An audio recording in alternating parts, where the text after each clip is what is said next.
4 दिसंबर 1971 ओसा क्लास 1 की 3 missile boats को मुंबई हार्बर से टो करके बाहर लाया जा रहा था। इस स्ट्राइक फोर्स में आईएनएस नेपात, आईएनएस वीर और आईएनएस निर्घट शामिल थी और ये तीनों मिसाइल बोट्स भारतीय नौसेना की 25th किलर मिसाइल स्क्वाड्रन का हिस्सा थी, जिन्हें स्क्वाड्रन लीडर के तौर पर कमांडर बबरू भान यादव कमांड कर रहे थे। और तभी कमांडर ने बाकी बोट्स को रेडियो पर सूचित किया, आज हमारा दिन है और अभी तक आपने जो भी ट्रेनिंग और हार्ड वर्क किया है उसे आज आजमाने का समय है। हम आपसे पूरी तरह सहमत हैं सर। Yes sir. तैयार हो जाओ, हम अपने अल्फा पॉइंट पर पहुंचने वाले हैं। ऑल राइट मैन, हम अल्फा पॉइंट पर पहुंच गए हैं। जल्दी से 75 डिग्री नॉर्थ और 45 मिनट्स पर कोऑर्डिनेट सेट करो। Roger, good luck and good hunting. Thanks. और फिर तभी स्क्वाड्रन कमांडर ने फ्रेश ऑर्डर्स जारी करते हुए कहा, all right gentleman, full speed में आगे बढ़ो। वहीं दूसरी तरफ कराची के पास अपने तट से दूर पाकिस्तानी नौसेना की एक डिस्ट्रॉयर पीएनएस खैबर समुद्र में गश्त पर थी। जनाब, हमें रेडार पर कुछ दिख रहा है।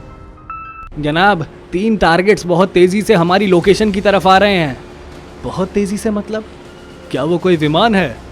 नहीं सर, जहां तक है ये मुझे कुछ हाई स्पीड बोट्स लग रही हैं। ऑल राइट, उनको टारगेट करने के लिए तैयार हो जाओ।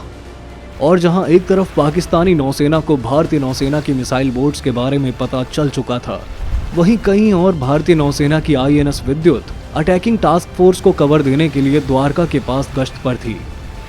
ब्रावो टू चार्ली, दुश्मन की एक डिस्ट्रॉयर निर्धारित स्थान पर है, उनके कोऑर्डिनेट्स फॉरवर्ड कर रहा हूं। और वहीं कहीं भारत की 2 anti submarine corvettes INS Kiltan और आईएनएस कतचल अपनी बेहतरीन रेडार के साथ सूटेबल टारगेट का संकेत देने और कम्युनिकेशन के लिए गश्त पर थी। और जरूरत पड़ने पर ये कॉर्वेट्स एंटी सबमरीन कवर भी दे सकती थी। Bravo 3 to Charlie, target in coordinates पर हैं। दुश्मन की कोई भी सबमरीन डिटेक्ट नहीं हुई है। You are clear to engage. I repeat, you are clear to engage. Good luck. Roger bravo 3, we are on it. आपको नहीं पता कितने समय से हम इस दिन का इंतजार कर रहे थे। चूंकि आईएनएस निर्घट दुश्मन के सबसे करीब थी, तो इसलिए उन्होंने सबसे पहले जवाब दिया। Target locked and confirmed, requesting permission to fire. Fire. निशाना अचूक था जो सीधा पाकिस्तानी वॉरशिप पर जाकर लगा।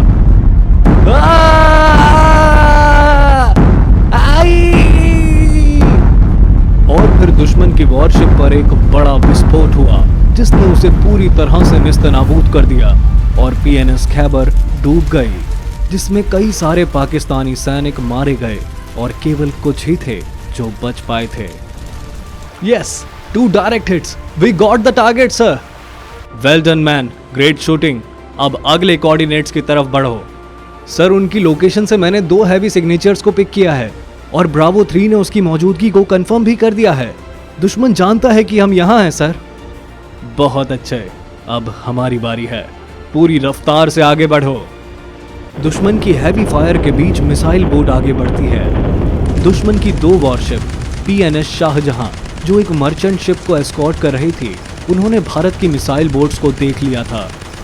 सतर्क हो जाओ, काफिरों के जहाज हमारी तरफ आ रहे हैं। आज छोड़ना मत किसी को भी।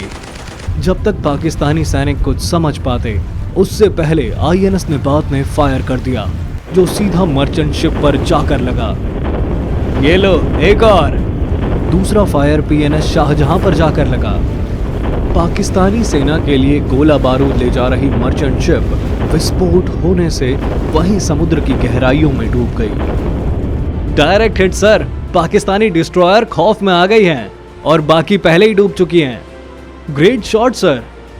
तभी आईएनएस वीर ने रेडियो पर सूचित किया, सर मुझे हमारी स्टारबोर्ड साइड पर कुछ सिग्नल मिल रहे हैं। वो सिग्नल दुश्मन की माइन स्वीपर पीएनएस मुहाफिज का था, जो उस क्षेत्र पर मौजूद थी। बुरी खबर है, हमने अपने 3 जहाज खो दिए हैं। अब जल्दी से माइंस बिछाओ ताकि हम यहाँ से सही सलामत निकल सकें।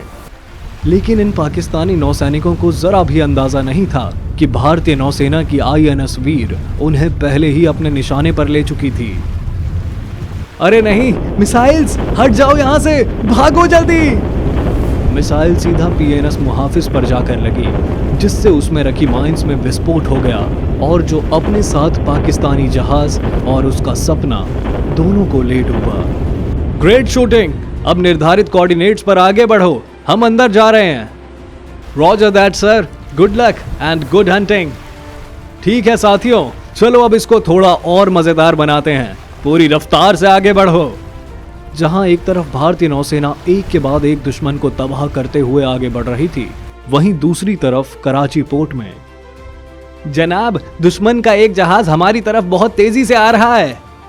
लाहौल बिला कुव्वत, ये आखिर हो क्या रहा है? क्या उनके जेट्स भी उनके जहाजों के साथ हमला कर रहे हैं? हम पहले ही अपने 3 जहाज खो चुके हैं, हमें कुछ करना होगा। और फिर दुश्मन की कोस्टल बैटरी पोजीशन पर अभी सूचना मिली है कि काफिरों का एक अकेला जहाज इसी तरफ आ रहा है, फायर करने के लिए तैयार रहो। दुश्मन की हैवी शेलिंग के बावजूद कमांडर यादव की बोट आगे बढ़ती रही। हम लगभग पहुंच गए हैं, बस थोड़ा सा और करीब। मिसाइल तैयार रखो और मेरे ऑर्डर का इंतजार करो, जब कहूं तभी फायर कर देना। अभी फायर। पोर्ट के पास एक फ्यूल डिपो पर SSN-2 STYX मिसाइल लॉक करके फायर कर दी गई थी। वो क्या कोई विमान है?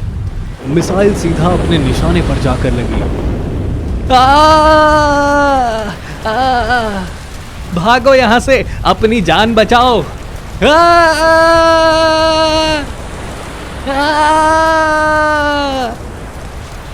इस भयानक विस्फोट को देखकर लगता है हमने सीधा जैकपॉट पर निशाना लगाया है। इस पल का आनंद लो साथियों, ये एक खूबसूरत नजारा है। और तभी सर, हमें बहुत बड़े पैमाने पर हीट सिग्नेचर मिल रहे हैं। क्या है वो? ये एक मास्टरपीस है, जैसा कि मैंने वादा किया था। पाकिस्तानी नेवी की शिप्स को तबाह करके सभी 3 बोट्स वापस से साथ आ जाती हैं। वेल, हमारा मिशन हमारी उम्मीदों से बेहतर साबित हुआ है, और वो भी बिना किसी नुकसान के। Now let's head back. Roger that sir. Great shooting sir, आपने तो हम सभी को चौंका दिया। वहीं सोवियत यूनियन में कहीं। कॉमरेड एडमिरल, आप यकीन नहीं करेंगे कि क्या हुआ है। हमारे नेवी बॉयज ने जबरदस्त कार्रवाई करी है, मजा आ गया। मैनी कॉन्ग्रेचुलेशन सर इस सफल मिशन के लिए। Well done sir. Operation Trident के तहत कमांडर यादव ने भारतीय नौसेना की उत्तम परंपरा को बरकरार रखते हुए अद्भुत शौर्य और बेहतरीन नेतृत्व का परिचय दिया, और जिसके लिए उन्हें महावीर चक्र से सम्मानित किया गया। और 1971 के भारत पाक युद्ध में कराची पर हमला करने के दौरान 25th मिसाइल बोट स्क्वाड्रन ने एक महत्वपूर्ण योगदान दिया। और जैसा कि कहा गया है, the bravest are surely those who have the clearest vision of what is before them, glory and danger alike, and yet notwithstanding go out to meet it.